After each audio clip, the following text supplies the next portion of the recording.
Dr. Vinod Kumar Arora sir for his talk on comparing outcomes of trans-epithelial surface ablation to femto-LASIK for high myopia surgery. Thank you so much. And my topic is comparing outcomes of the trans-epithelial surface ablation to femtosecond lasing for high myopia surgery. Earlier, surface ablation was restricted to LASIK results, but the scenario has changed now. Our purpose is to compare the 1-year outcomes of transepithelial surface ablation with femtosecond LASIK for high myopia surgery. For this, it's a retrospective study. The data was collected from 256 eyes of 135 patients. The two study groups were matched by age, gender, and baseline uncorrected distance, visual acuity, and refractive astigmatism.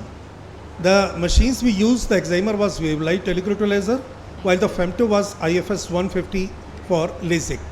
The surface ablation was done with a Streamlight software in the wavelight machine that's called transepithelial surface ablation. There's a number of patients, out of which 256 we have got 156 for femtosecond and 98 for advanced surface ablation.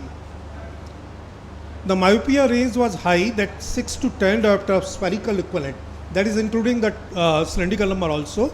In both the cases of hyperopia, compound hyperopic astigmatism, and dropouts were not included in the study. The cylindrical was restricted to -4 diopter in both the cases. The best corrected visual acuity was achieved in femtosecond in just 3 days, while in surface ablation it took 10 days. Major complications were nil in both of the cases. Minor complications were there in femtosecond around 7 and surface ablation 8 cases. Pain and irritation was much less in femtosecond LASIK. It persisted 5 to 6 hours, but for surface ablation it was high, also it persisted for 12 to 24 hours. The visual acuity after the procedure was in femtosecond LASIK, it was around 95% patient achieved equal or better than their preoperative visual acuity. While in surface ablation, it was 98% of the patient who achieved almost equal or better than their pre-op vision.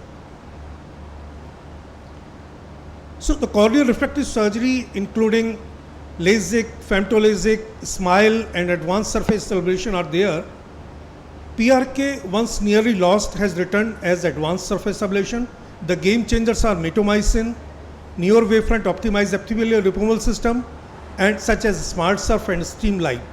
The study demonstrated that ASA has good outcomes for high myopia too. Its range is as good as that of LASIK or SMILE, being tissue preserving and having better biomechanical safety. Advanced surface is gaining popularity, and our results showed that 1-year results for both techniques are comparable.